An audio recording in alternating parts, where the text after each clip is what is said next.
Hi and welcome back to my channel. Today we're going to be talking about the movie Encanto because I saw it yesterday, so I wanted to talk a little bit more about it, and I wanted to talk more about the one writing sin that the movie committed. And yeah, let's dive into it. So, Encanto. In case you haven't seen it, it's this very cutesy movie, I would say, animation, very cutesy animation about a magical village, that has this one family. It's all, built around one family that has all of these magical gifts, except for the main character, of course. So, all in all, it's a very pretty movie. Everything in it is quite colorful. There are cute songs and catchy songs. I cannot get some of them out of my head, but yeah, all in all, again, very nice, very cute. However, one of the things that personally I found it to be a bit shall I say boring, was the fact that there was not really much of a conflict at all, like throughout the entire movie. It was just, it started off nice. Yes, there is some conflict, I guess, like the main character. By the way, spoilers for Encanto in case you haven't seen it. But yeah, basically the main character, is supposed to receive her gift. But then all of a sudden she doesn't receive anything. So it's this, it's not even that big of a deal. Like, her family is supportive, she likes them, she loves them. Like, there is this, no conflict whatsoever, at least from the very beginning. We're shown at one point in the movie that she feels bad about the fact that she doesn't have a gift, but it's not a deal breaker. I don't know, she doesn't want to leave her family. Her family is still supportive, right? They don't want to abandon her in any sort of way. They still tell her how special she is, and everything is, rainbows and butterflies, and it's beautiful and charming and whatnot.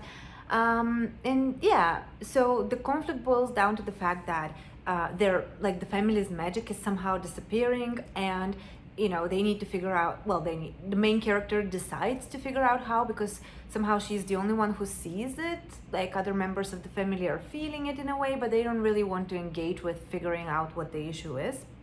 And then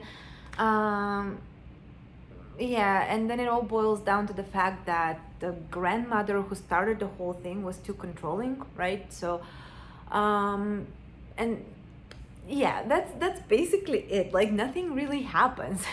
The main character, starts off, yes, there is some character development from the point where the main character is she doesn't have the gift, so she feels slightly bad about it, but it's not shown that it's this thing that's causing this internal turmoil.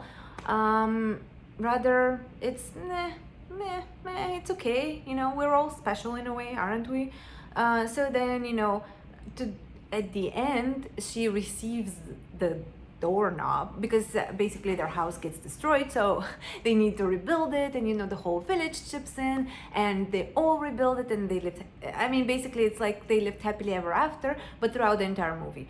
And then they give her this doorknob, which turns out, holds magic of its own, and then, she's the keeper of the family, so to say.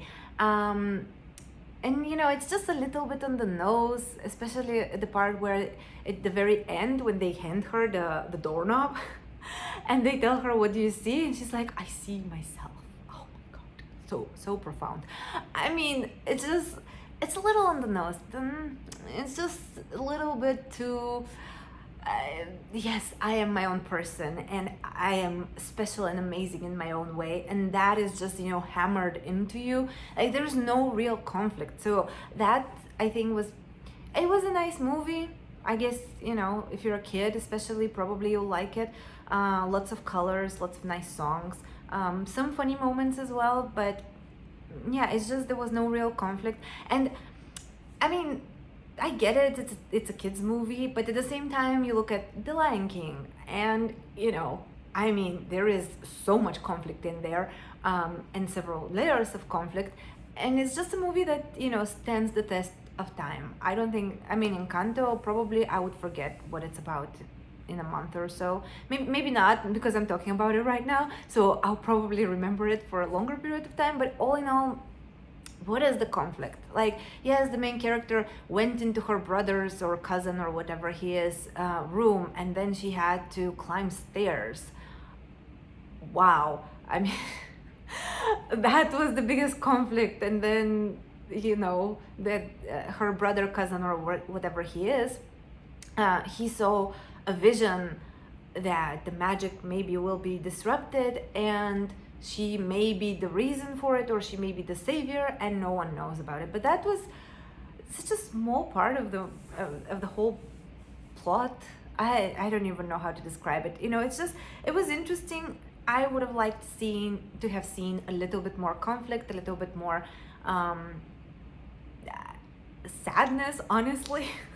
you know just more turbulation, inner turbulation from the main character. Maybe the grandmother being a little bit more harsh with her, just because she told her, you're responsible for the magic disappearing, it's your fault.